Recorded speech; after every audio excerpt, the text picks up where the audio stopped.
हम्म तो rain drop of radius 0.3 millimetre falls through air with a terminal velocity of 1 metre per second, यानी आपको terminal velocity दे रखा है 1 metre per second.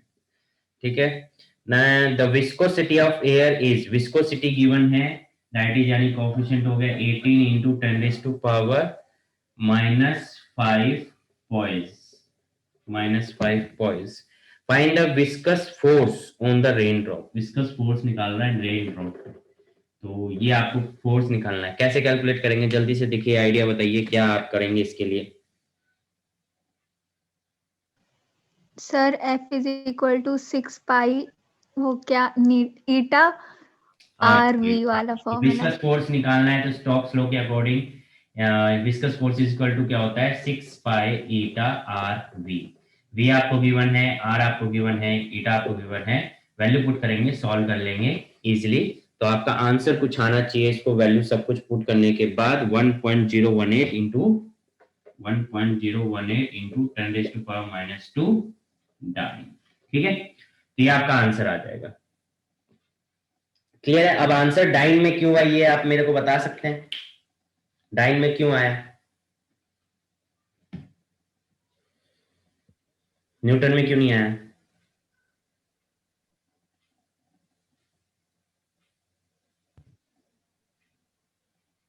Anyone, प्रकृति।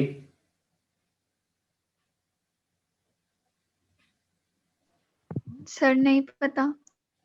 प्रकृति आपकी आवाज नहीं आ रही क्या, आपने बोला नहीं, आवाज नहीं आ रही है गैस, हाँ आवाज नहीं आ रही आपकी, अभी तो आ रही थी आपकी आवाज। तो इसमें डाइन में आंसर इसलिए आया बिकॉज की जो ईटा है वो पॉइज में है, और poise is the CGS unit, अगर आपको याद हो तो पॉइज हमारा सीजीएस यूनिट था।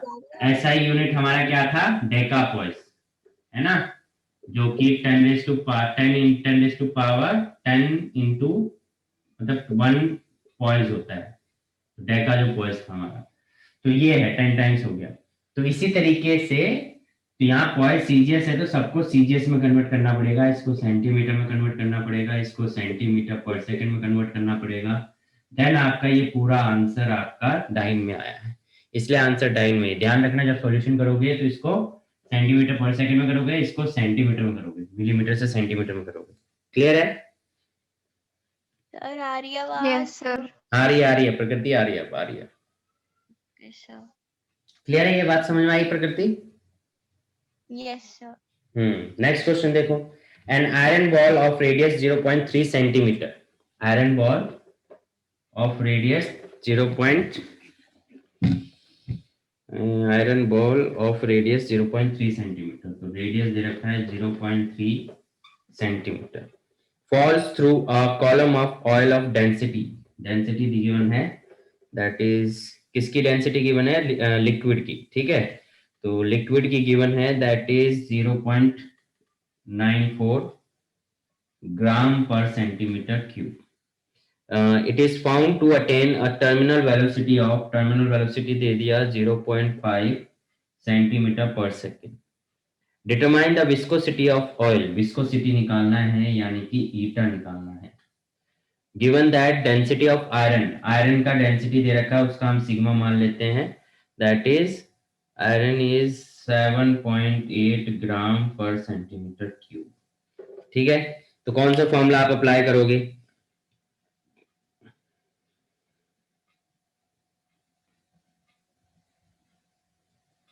कौन सा फॉर्मूला आप अप्लाई करोगे।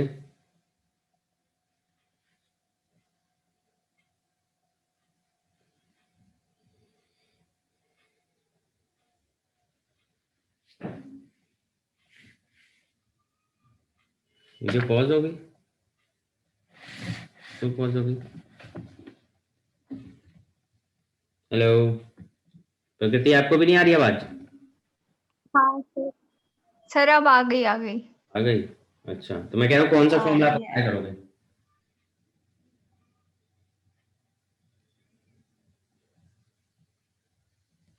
जल्दी बताइए।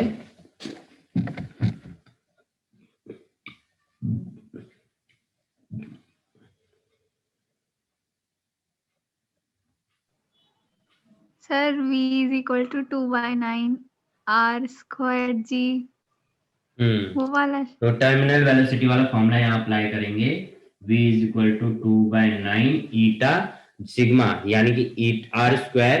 अब यहाँ पे देखो आर स्क्वायर बाय ईटा और जी। अब किसकी डेंसिटी में से किसको माइनस करना होता है ये ध्यान रखना। जो बॉडी है उसकी डेंसिटी में से लिक्विड की डेंसिटी को माइनस करना होता है। तो बॉडी की डेंसिटी क्या है 7.8 यानी सिग्मा, और लिक्विड की डेंसिटी क्या है रो। तो इसके अकॉर्डिंग आप फॉर्मूला को याद रखेंगे, ध्यान रखना, इनमें कंफ्यूज नहीं होना है। बॉडी की डेंसिटी में से लिक्विड की डेंसिटी को माइनस करना है।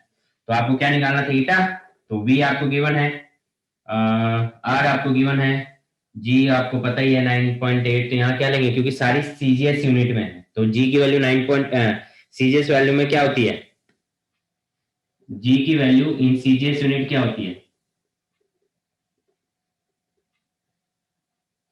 बताइए।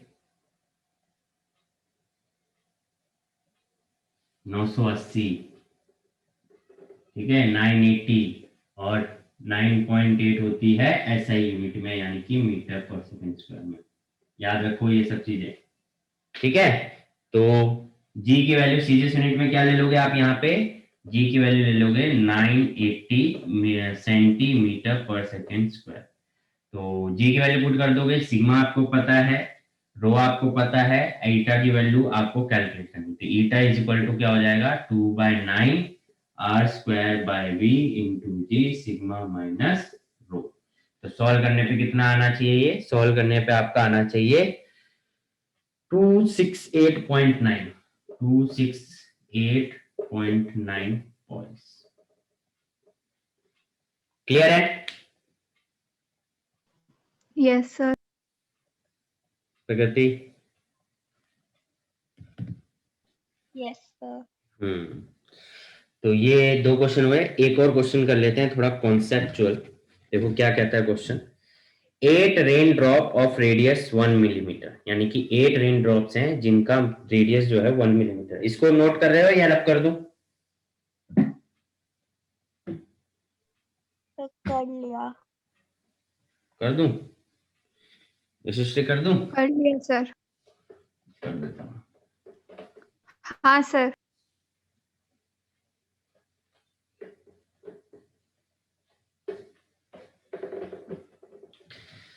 तो कह रहा है 8 rain drops of radius 1 millimetre each falling down with terminal velocity. यानी क्वेश्चन क्या है, 8 रेन ड्रॉप्स है, यानी नंबर ऑफ ड्रॉप्स कितने 8, और स्मॉल है तो रेडियस आपको दे रखा है 1 मिलीमीटर, ठीक है।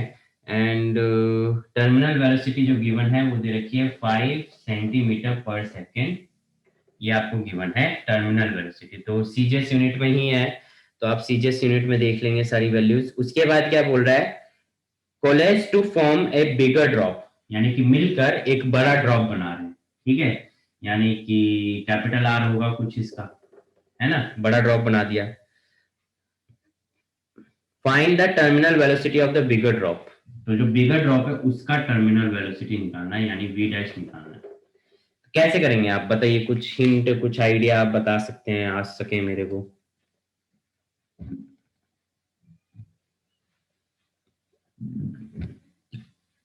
अब बड़े ड्रॉप का मैं रेडियस कैसे निकालूं, क्योंकि अगर टर्मिनल वेलोसिटी निकालना है तो मेरे को ड्रॉप का रेडियस चाहिए, है ना।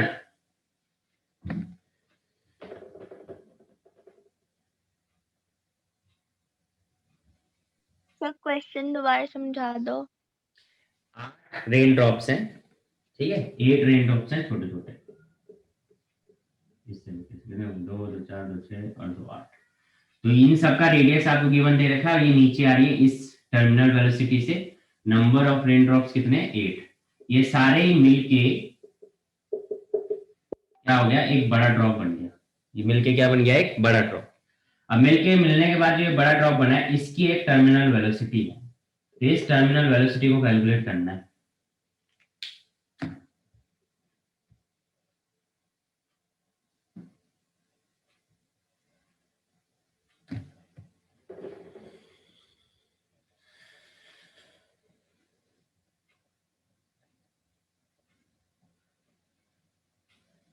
बताइए, कुछ हिंट आप बता सकें, कुछ आइडिया बता सकें। तो वही वाले फॉर्मूले से v इज इक्वल टू 2/9। हाँ, टर्मिनल वेलोसिटी का फॉर्मूला तो वही लगेगा, क्योंकि टर्मिनल वेलोसिटी निकालना है तो फॉर्मूला तो वही लगेगा, 2/9 ईटा आर स्क्वायर, क्योंकि बड़े ड्रॉप का है तो इसका रेडियस कैपिटल आर ले लेना है, आर स्क्वायर जी अपॉन में ईटा रो माइनस रो डैश, ये तो यही रहेगा। पर बड़े वाले ड्रॉप का रेडियस नहीं पता ना हमें, वो कैसे निकालें फिर।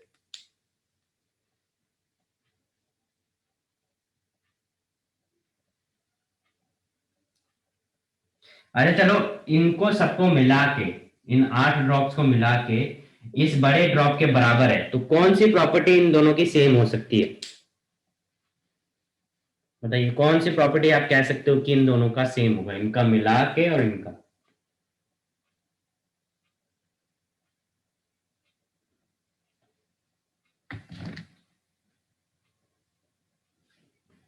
जब भी 8 रेन ड्रॉप्स को आप मिला रहे हो तो मिला के बड़ा ड्रॉप बन रहा है, मतलब कि जितना लिक्विड इसके अंदर यूज हो रहा है, वाटर यूज हो रहा है, उतना ही वाटर किसके अंदर यूज हो रहा है, बड़े वाले ड्रॉप के अंदर। इसका मतलब इन 8 का मिला के जो वॉल्यूम होगा वो छोटे वाले वॉल्यूम बड़े वाले ड्रॉप के वॉल्यूम के बराबर होगा, इक्वल होगा, यस सर। है ना। Yes sir. यानी कि अगर इन सब का वॉल्यूम निकाल, मान लो एक का वॉल्यूम निकाल दो, तो एक का वॉल्यूम क्या होगा, क्योंकि स्फीयर है तो 4/3 पाई आर क्यूब, ये छोटे वाले, यानी कि हम कह सकते हैं volume of small 8 drops is equal to volume of bigger drop, है ना।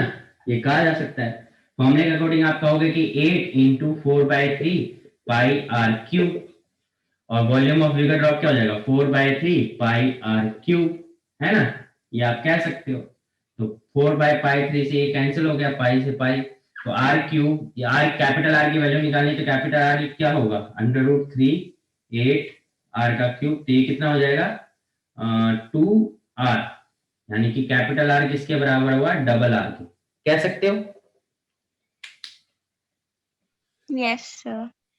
है ना। Yes sir. Cube root solve करोगे तो 2r आएगा, 2r, और r की वैल्यू आपको गिवन है कितनी दी, 1 mm, यानी कि कैपिटल आर कितना हो गया 3 mm, कैपिटल आर क्या हो गया 3 mm, तो आपको यहां से कैपिटल आर मिल गया, कैपिटल आर कितना आया 3 मिलीमीटर। आप देखो, जो ब्लेड इनका जो वॉल्यूम टर्मिनल वेलोसिटी था वो क्या था, 2/3 स्मॉल आर का स्क्वायर जी और ईटा माइनस ये सिग्मा माइनस सिग्मा अपॉन में ईटा, ठीक है। तो इनकी टर्मिनल वेलोसिटी गिवन है और इसकी निकालनी है, तो इसको आप क्या कर सकते हो, डिवाइड कर सकते हो। डिवाइड करोगे तो आप देखो क्या करोगे, ईटा से ईटा कैंसिल हो जाएगा, 2/3 से 2/3 कैंसिल हो जाएगा, डेंसिटी से डेंसिटी कैंसिल हो जाएगा, जी से जी कैंसिल हो जाएगा, तो we can say v/v dash is equal to R square upon में कैपिटल आर स्क्वायर, कह सकते हो। Yes sir. सर दोबारा से समझा दो। आपको स्मॉल ड्रॉप्स का टर्मिनल वेलोसिटी गिवन है, तो स्मॉल ड्रॉप का टर्मिनल वेलोसिटी गिवन है, तो उसके लिए फॉर्मूला अगर बनाओगे तो क्या बनेगा, 2/3 small R square G density minus density upon में ईटा, ठीक है। बड़े वाले ड्रॉप का टर्मिनल वेलोसिटी निकालना है, तो उसके लिए फॉर्मूला बनाओगे तो क्या बनेगा, हमने v डैश सेलेक्ट किया है, तो v dash is equal to 2/9 capital R square G upon में ईटा डेंसिटी माइनस डेंसिटी। अब देखो, लिक्विड सेम है तो डेंसिटी सेम होगा, डेंसिटी में कोई चेंज नहीं आएगा, कॉफिशिएंट भी सेम ही रहेगा, क्योंकि लिक्विड सेम है तो कॉफिशिएंट भी सेम रहेगा, तो ईटा और ईटा भी सेम है, जी की वैल्यू भी सेम है। आपने क्या करा कि जो छोटे ड्रॉप का जो टर्मिनल वेलोसिटी का फॉर्मूला है और बड़े ड्रॉप का जो टर्मिनल वेलोसिटी का फॉर्मूला है उसको डिवाइड कर दिया, ठीक है, उसको क्या कर दिया, डिवाइड कर दिया। तो डिवाइड करने से क्या हुआ कि आप इसको मैथमेटिक तरीके से देखो तो क्या लिखोगे इस तरीके से, पहले तो आपने क्या करा कि ये आपने r का रिलेशन निकाल लिया, r is equal to 2r है, ठीक है। तो टर्मिनल वेलोसिटी आप निकालोगे ऑफ स्मॉल ड्रॉप, ठीक है, स्मॉल ड्रॉप का निकालोगे तो वो क्या आएगा, v is equal to 2/9 R square G rho minus rho dash upon में ईटा, ये इक्वेशन 1 हो गई। फिर आप निकालोगे terminal velocity of bigger drop, bigger drop, तो बिगर ड्रॉप का हमने लेट किया वी डैश, तो V dash is equal to 2/9 capital R square G rho minus rho dash upon में ईटा, इक्वेशन 2। आपने क्या करा, इक्वेशन 2 को इक्वेशन 1 से डिवाइड कर दिया, तो क्या मिला आपको, वी डैश अपॉन में V is equal to R square upon में स्मॉल आर स्क्वायर। ये मिला क्योंकि बाकी वैल्यूज क्या हो गई, कैंसिल हो गई। इतनी बात क्लियर है? Yes sir. ठीक है, इतनी बात क्लियर हो गई। तो अब आपको बी डैश निकालना है, बी डैश निकालना है। तो v is R R R is equal to क्या है, 2 आ रहा है, r इज इक्वल टू क्या है, 2 आ रहा है, तो r की जगह 2 r करोगे तो 4r स्क्वायर अपॉन में r स्क्वायर इनटू में v। तो आप देखोगे कि v dash is equal to क्या बचा, 4v। तो 4 इनटू में v हमें कितना दे रखा है, 5। तो आपने क्या देखा, 4 5 से कितना हो गया, 20 सेंटीमीटर पर सेकेंड। ये आ गई terminal velocity of bigger drop. ये बात समझ में आई? Yes sir. Yes sir. तो आपने क्या करा, आपने 8 स्मॉल ड्रॉप के बेस पे बड़े ड्रॉप का रेडियस का रिलेशन निकाल लिया। कैसे निकाला, volume of 8 drops is equal to volume of bigger drop, volume equate किया, उससे R capital R small R के बीच में रिलेशन निकाला। फिर आपने देखा कि terminal velocity of small drop, terminal velocity of bigger drop, दोनों को डिवाइड किया, वैल्यूज कैंसिल आई, ये रिलेशन आया। Capital R is equal to 2r है, उसकी वैल्यू पुट करी तो 4r स्क्वायर ऊपर हो गया, आर स्क्वायर से आर स्क्वायर कैंसिल हुआ और v डैश इंटू वी हो गया। ठीक है, तो ये इंटू करके आपको क्या मिला, 5 मिल गया। क्लियर है?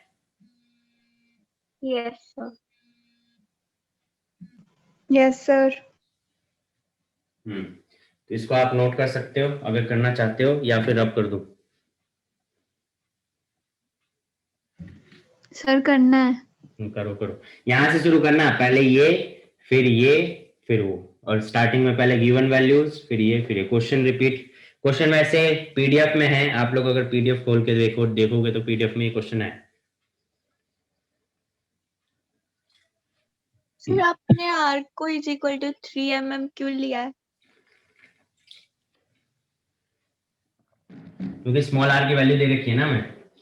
अच्छा, तो वो सर वो तो two मैम दे। ठीक है,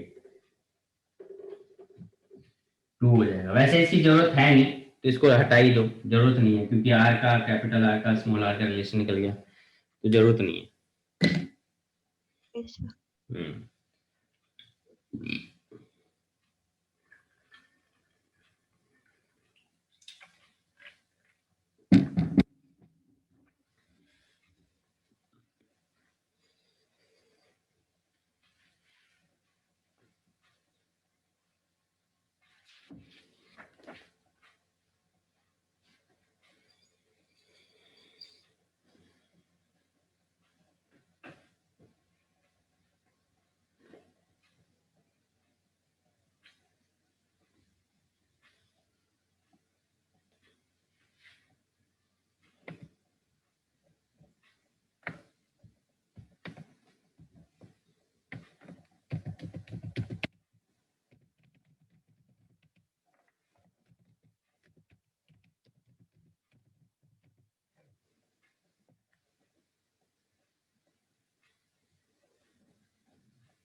तो हो गया।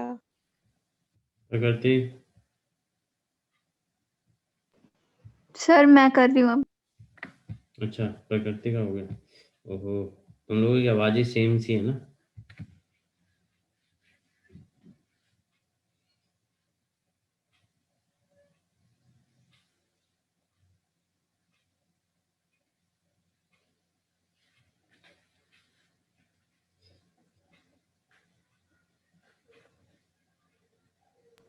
सर हो गया।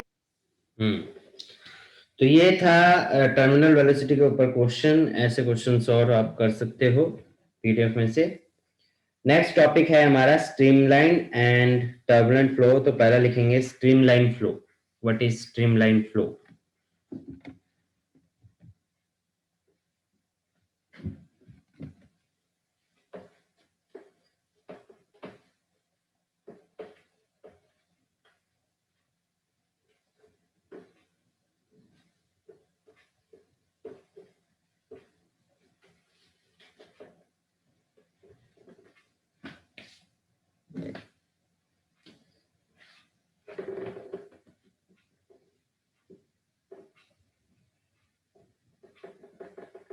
Streamline flow. तो स्ट्रीमलाइन फ्लो जो है बेसिकली वो क्या करेगा कि स्ट्रीमलाइन में समझो कि क्या होता है कि अगर आप देखो जब भी फ्लूइड फ्लो कर रहा है तो लेयर्स में फ्लो कर रहा है। लेयर्स में यानी कि पार्टिकल जो है एक के पीछे एक फ्लो कर रहे हैं। मान लो कि एक लेयर है, ये लेयर है, इस लेयर में क्या है? पार्टिकल्स है ना। ये क्या है? पार्टिकल्स है। तो ये पार्टिकल्स जो है ये एक के पीछे एक फ्लो कर रहे हैं। ये पार्टिकल्स क्या है? एक के पीछे एक फ्लो कर रहे हैं। तो एक के पीछे एक फ्लो करेंगे तो क्या होगा? जैसे ये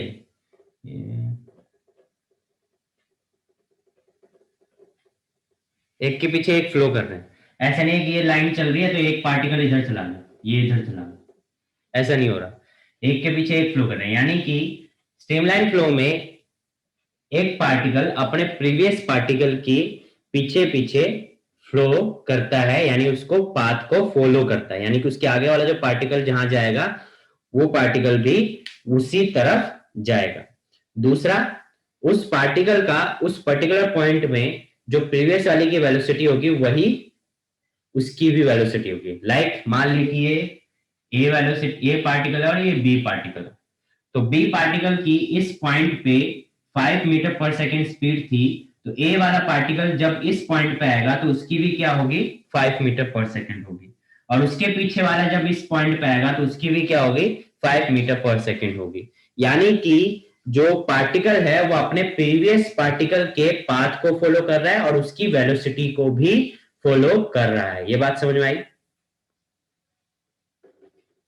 यस सर। प्रकृति? Yes sir. तो इसे कहते हैं स्ट्रीमलाइन फ्लो। और यही अगर फॉलो ना करे तो उसे हम कहते हैं टर्बुलेंट फ्लो। लाइक अगर मैं एग्जांपल दूं, नदी बह रही है, ठीक है, तो हम पूरा एक नदी का भी एग्जांपल रॉन्ग होगा। जैसे आपकी फरस पे पानी गिर गया तो आप उसमें एक ऐसे उंगली से ऐसे करते जाओ तो आप देखते हो कि पानी उसी डायरेक्शन में जाते जा रहा है ना। ऐसे किया है कभी? ड्राइंग बनाने लग गए होगे, कहीं पे पानी एक लिक्विड गिर गया हो। यस सर, करा है। हाँ, तो आप देखते होगे कि जो फ्लूइड लिक्विड है वो उसी तरफ फ्लो करने लगता है ना। तो जिधर वो जा रहा है उसके पीछे वाला पार्टिकल भी उधर जा रहा है, वो भी उधर ही जा रहा है, ऐसा होता है ना। हाँ सर। Yes sir. तो उसको कहते हैं स्ट्रीमलाइन फ्लो। और नदी का पानी अगर आप कहोगे तो वो क्या है? Turbulent flow. क्योंकि उसमें देखो कहीं पे कहीं पानी कहीं जा रहा है, कहीं कहीं जा रहा है, उछाल मार रहा है, कुछ कर रहा है, तो वहां पे पाथ फॉलो नहीं हो रहा, तो वो क्या हो गया? टर्बुलेंट फ्लो हो गया। ठीक है, जैसे जो वाटरफॉल होते हैं या आप हिल स्टेशन में चले जाओ वहां पे जो वाटरफॉल हो रहे हैं वो सारे कैसे? टर्बुलेंट फ्लो है। अगर आप एकदम प्लेन एरिया में आ जाओ जहां नदी बहुत शांत से बह रही है, वो क्या है? एक तरीके का स्ट्रीमलाइन फ्लो है। तो ये डिफरेंस है फ्लो में। ठीक है, तो स्ट्रीमलाइन फ्लो और टर्बुलेंट फ्लो में ये डिफरेंस है। तो स्ट्रीमलाइन आप समझ गए, तो इसकी डेफिनेशन लिख सकते हो, when a liquid flows such that when a liquid flows such that each particle of the liquid each particle of the liquid each particle of the liquid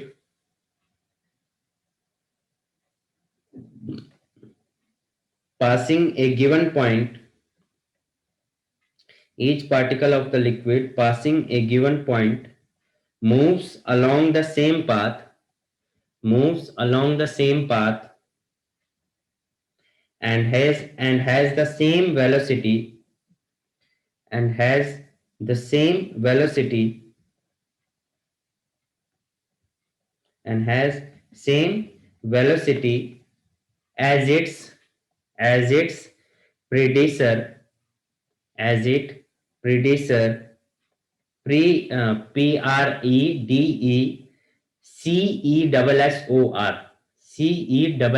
है ये ध्यान, predecessor. The flow is called streamline flow or steady flow. The flow is called streamline flow or steady flow.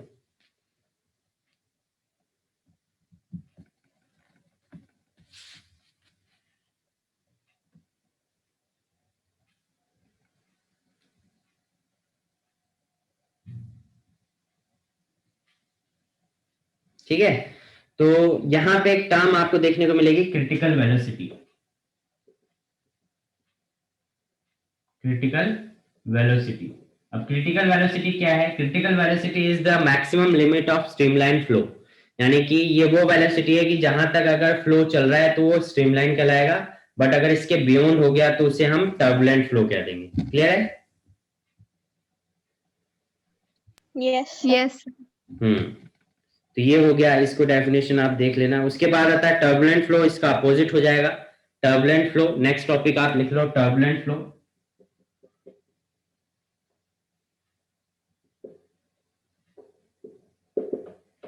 PDF cross check करते हैं आप लोग? Sir अभी class चलते जैसे क्लास के बाद कह रहा हूं मैं, क्लास के बाद क्रॉस चेक करते हो? Yes sir. क्योंकि बहुत सी चीजें मैं लिखवाता नहीं, ऑलरेडी बताता हूँ और वो पीडीएफ में लिखी हुई है. ठीक है, तो उन चीजों को आप क्रॉस चेक जरूर करा करो, पीडीएफ को जरूर पढ़ा करो. क्लियर? Yes sir.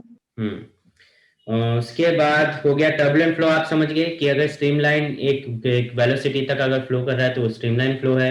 उस वेलोसिटी के बियॉन्ड अगर चला गया, पार्टिकल अपने प्रीवियस पार्टिकल की वेलोसिटीज और पाथ को फॉलो नहीं कर रहा, तो वो कैसा फ्लो हो जाएगा? Turbulent flow. ठीक है, इसमें आप इसका एक एग्जांपल देख सकते हो. मान लो कि ये ऐसे कुछ पानी फ्लो बह रहा है और यहाँ पे आपने क्या करा कि कुछ यहाँ पे ऑब्स्टेकल है, तो क्या होगा कि फ्लो ऐसे जाएगा, ऐसे निकल के जाएगा.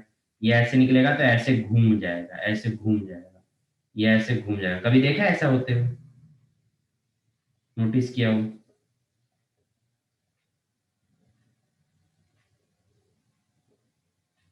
देखा है? हाँ, जैसे पत्थर पे होता है पानी.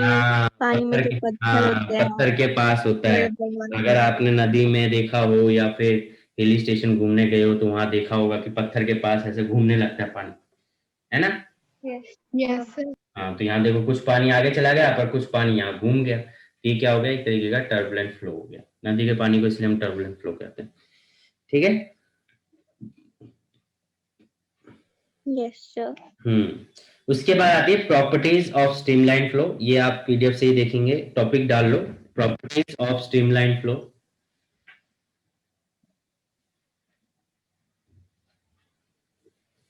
प्रॉपर्टीज क्या है समझ लेते हैं. Properties streamline flow. In a steady flow no two streamline can cross each other. यानी कि जैसे कि मैंने बोला कि स्ट्रीमलाइन फ्लो है ना, ये स्ट्रीमलाइन फ्लो है, सारे पार्टिकल्स एक पाथ में फ्लो कर रहे हैं, दैट इज स्ट्रीमलाइन फ्लो. तो पहली प्रॉपर्टी कहती है कि कभी भी दो स्ट्रीमलाइन फ्लो एक दूसरे को इंटरसेक्ट नहीं करेंगे. ऐसा क्यों होगा? क्योंकि at the point of intersection, अगर मान लीजिए दो स्ट्रीमलाइन फ्लो एक दूसरे को इंटरसेक्ट कर भी रही हैं, तो जिस पॉइंट को इंटरसेक्ट करेंगे वहां पे दो डायरेक्शन बन सकती है. एक ही पॉइंट पे दो डायरेक्शन बन सकती है. अब एक बात बताइए, कोई पार्टिकल एक टाइम पे दो डायरेक्शन में फ्लो कर सकता है? नहीं सर. नहीं कर सकता. मतलब एक टाइम पे एक पोजीशन पे पार्टिकल दो डायरेक्शन में नहीं जा सकता, वो किसी एक ही डायरेक्शन में जा सकता है. इसका मतलब इस पॉइंट पे दो डायरेक्शन शो कर रही है, यानी कि कॉन्ट्राडिक्ट है, विच इज नॉट पॉसिबल. तो इसलिए कभी भी दो स्ट्रीमलाइन एक दूसरे को कभी भी इंटरसेक्ट नहीं करती हैं. ये बात क्लियर है? Yes sir.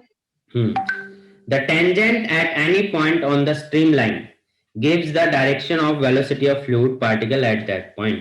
सेकंड प्रॉपर्टी कहती है कि अगर कोई स्ट्रीमलाइन फ्लो है तो किसी भी पॉइंट पे अगर आप टेंजेंट ड्रॉ करोगे तो वो स्ट्रीमलाइन फ्लो पे डायरेक्शन शो करता है. ठीक है, ये स्ट्रीमलाइन है, किसी भी पॉइंट पे आपने टेंजेंट ड्रॉ किया तो वो स्ट्रीमलाइन की क्या शो करेगा? डायरेक्शन शो करेगा. Clear? Yes, sir. Okay. Yes, sir. Next, greater the number of streamlines passing normally through a section of a fluid, larger is the fluid velocity at that section.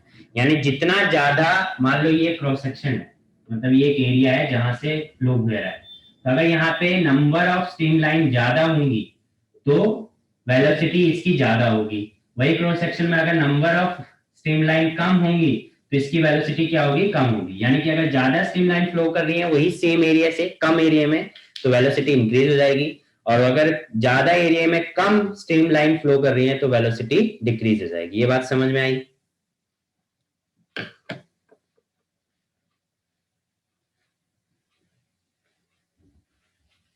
ये बात clear है? Yes, sir. Sir repeat कर दो एक बार, आवाज cut रही थी आपकी। किसी एक सेक्शन में से नंबर ऑफ स्ट्रीमलाइन अगर ज्यादा फ्लो करेंगी तो यहाँ पे वेलोसिटी ज्यादा होगी, और किसी एक सेक्शन में number of streamline come flow करेंगी तो वहां पे वेलोसिटी कम होगी। Number of streamline come velocity, number of streamline ज्यादा तो ज्यादा वेलोसिटी। क्लियर है? Yes sir. Fluid velocity remains constant at any point of A streamline, यानी कि फ्लूइड की जो वेलोसिटी है किसी एक पॉइंट पे वेलोसिटी सेम रहती है। जैसे मैंने बोला ना कि अगर बी पे आएगा तो जितने भी पार्टिकल बी पे आएंगे उन सबकी वेलोसिटी क्या रहेगी, 5 रहेगी। तो किसी एक पॉइंट पे जो वेलोसिटी होती है वो क्या रहती है, कांस्टेंट रहती है।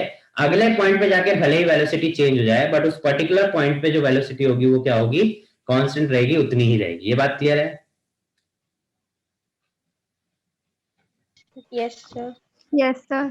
तो ये 4 प्रॉपर्टीज हो गई आपकी स्ट्रीमलाइन की। आपने टॉपिक डाल लिया होगा, इसको बाद में पीडीएफ से नोट कर लेंगे। ठीक है, आगे बढ़े। यहां तक कोई डाउट हो किसी को? No sir. No, sir. Okay, आगे देखो। नेक्स्ट टॉपिक है लैमिनार फ्लो। लैमिनार फ्लो क्या होता है? लैमिनार फ्लो होता है जब फ्लूइड लैमिनार यानी प्लेन लैमिना या कहें कि लेयर्स में फ्लो कर रहा है तो उसे हम लैमिनार फ्लो कहते हैं। लाइक जैसे ये एक एरिया है जहां पे फ्लो हो रहा है, तो ये एक लैमिनार फ्लो है क्योंकि सारे एक लेयर्स में फ्लो कर रही हैं, तो इसे हम लैमिनार फ्लो कहेंगे। ठीक है, ये ऐसे भी हो सकती हैं या फिर इस तरीके से भी हो सकती हैं। सब कैसे फ्लो कर रही हैं, लेयर्स में फ्लो कर रही हैं, तो उन्हें हम क्या कह देंगे, laminar flow. When the velocity of the flow of liquid is less than it's critical velocity the liquid flow steadily, यानी कि जब भी क्रिटिकल वेलोसिटी से लिक्विड का या फ्लूइड का स्पीड या वेलोसिटी कम होती है तो वो स्ट्रीमलाइन फ्लो करती है, स्टडी फ्लो करती है। Each layer of the liquid slides over the other layer. It behaves at its different lamina are sliding over one another. Such a flow is called laminar flow. तो वही बात होगी कि यानी जब भी कोई फ्लूइड और लिक्विड एक स्ट्रीमलाइन फ्लो में फ्लो कर रहा है तो वो सारे एक लेयर्स में फ्लो करते हैं, मतलब कि एक लेयर के ऊपर दूसरी लेयर फ्लो कर रही है, तीसरी लेयर फ्लो कर रही है, तो लाइक एक लैमिनार स्लाइड हो गई, तो इसलिए इसका नाम दे दिया है लैमिनार फ्लो। मतलब स्ट्रीमलाइन फ्लो को एक दूसरा नाम दे दिया लैमिनार फ्लो, कुछ डिफरेंट नहीं है ज्यादा। ठीक है, क्लियर है? Yes, sir. Yes sir. Good, तो ये बात हो गई। ओके, इतनी बात क्लियर है, यहाँ तक अच्छे से बात क्लियर है। ठीक है ठीक है ठीक है। नेक्स्ट जो हम बात करते हैं क्रिटिकल वेलोसिटी। तो क्रिटिकल वेलोसिटी मैंने अभी बताया कि एक मिनिमम मैक्सिमम वेलोसिटी है जब तक जो फ्लूइड है वो कैसा फ्लो कर सकता है, स्ट्रीमलाइन फ्लो कर सकता है, टर्बुलेंट फ्लो नहीं कर सकता।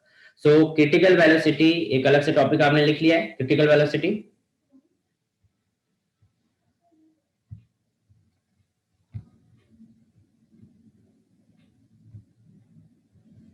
Yes, sir.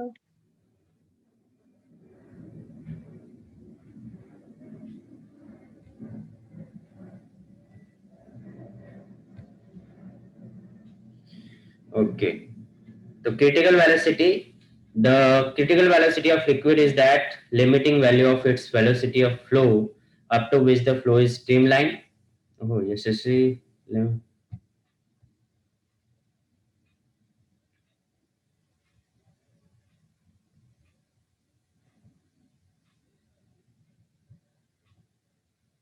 यशस्वी डिस्कनेक्ट हो गई थी।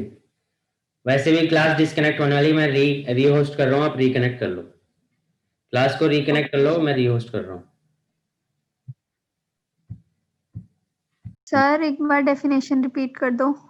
Definition: a Reynolds number, it is the dimensionless parameter whose value decides the nature of flow, whose value decides the nature of flow of liquid through a pipe.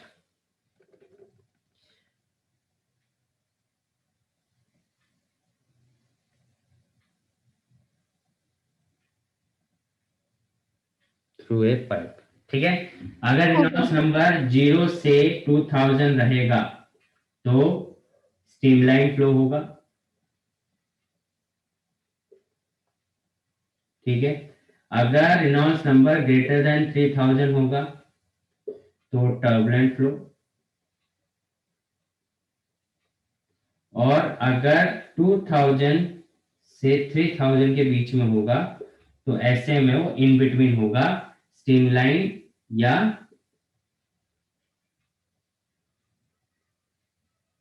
Streamline और turbulent. Streamline और turbulent हो सकता है। इतनी बात clear है? Yes. 0 से 2000 streamline, 3000 से अबव टर्बुलेंट, और 2000 से 3000 के बीच में रहेगा तो लिक्विड क्या रहेगा? अनस्टेबल कह सकते हो, एक तरीके से अनस्टेबल कह सकते हो इसको। अनस्टेबल यानी कि स्ट्रीमलाइन और टर्बुलेंट में चेंज होता रहता है, दैट इज अनस्टेबल।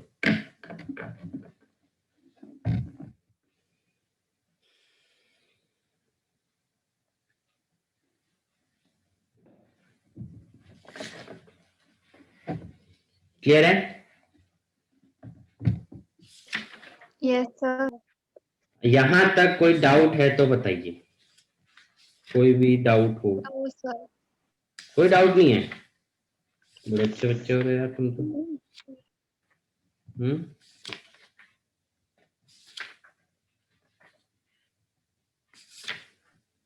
क्लियर है सर। क्लियर है सब? सो अभी जो है ये चैप्टर आधा हुआ है। ठीक है, चैप्टर क्या हुआ है? आधा हो गया है, आधा बच गया है। तो मतलब कि 2-3 क्लासेस और लगेंगी, 3-4 क्लासेस, एक हफ्ता और लगेगा और चैप्टर फिनिश। फिर आपका बच्चा थर्मल, थर्मो, ऑक्सीलेशन वेव, चलो अभी तो है। तो होमवर्क लिखिए आज का, हमने जहां तक कर लिया उसके बेस पे होमवर्क लिख लेते हैं।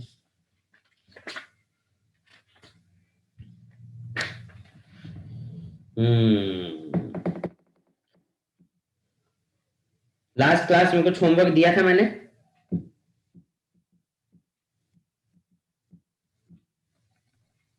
Sir assignment. सर वही दिया था आपने। एनसीईआरटी के क्वेश्चन? नहीं नहीं, असाइनमेंट था जो। इसके अलावा कुछ नहीं दिया? नहीं सर। तो फिर आप करिए क्वेश्चन नंबर 10.8, 10.9, 10.10,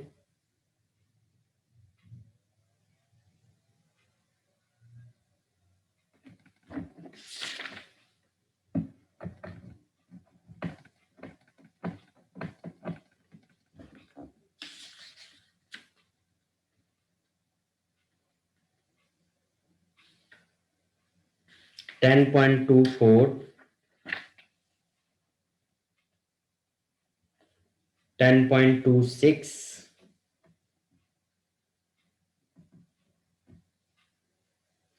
10.28,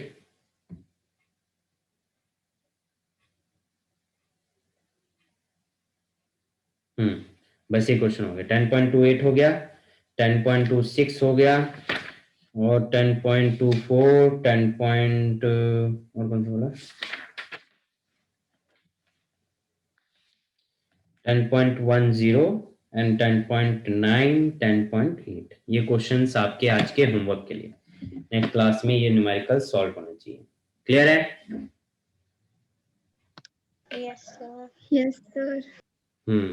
तो आई होप होप आज की क्लास में सब कुछ समझ में आया है। जो आज चीजें मैंने कराई हैं उनको एक बार पीडीएफ से क्रॉस चेक करेंगे। जो टॉपिक्स मैंने कराए हैं और मैंने लिखवाए नहीं है उनको नोट्स में लिखेंगे, लिखना जरूरी है, ठीक है। ऐसा नहीं कि देख लिया खत्म। तो अभी क्लास के बाद अगर कोई क्लास नहीं है तो पीडीएफ ओपन करो, तुरंत खत्म, लिख के खत्म करो। जो जो पॉइंट्स मैंने नोट नहीं करवाए उन पॉइंट्स को आप लिखेंगे, राइट डाउन करेंगे, जैसे कि property, streamline flow, turbulent flow, critical velocity, ठीक है। Yes, sir. Yes, sir. Okay, तो मिलते हैं नेक्स्ट क्लास में। Till then bye bye. Have a good Bye, day, sir. sir. Same to you.